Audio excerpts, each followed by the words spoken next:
نو په مانځه کې دننه چې کوم فرایض دي هغه شپږ دي. پهله نمبر تکبیر تحریمه، پهله مختصرا ویمه بیا وروسته انشاءالله تفصیل کومه. پهله تکبیر تحریمه. دویم نمبر قیام کول یعنی ولاړه، دې ته قیام ویلی شي. په مونځ کې ودرېدل دا فرض دي. او دریم نمبر قرات کول. قرات مطلب دا د قرآن مجید یو حصه تلاوت کول، دې ته قرات ویلی شي. دا په مونځ کې فرض دي.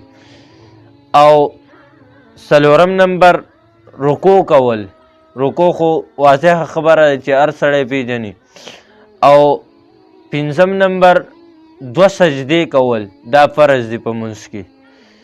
او شپږم نمبر قاعده اخره کې د تحیاتو مقدار ناسته، دا فرض ده.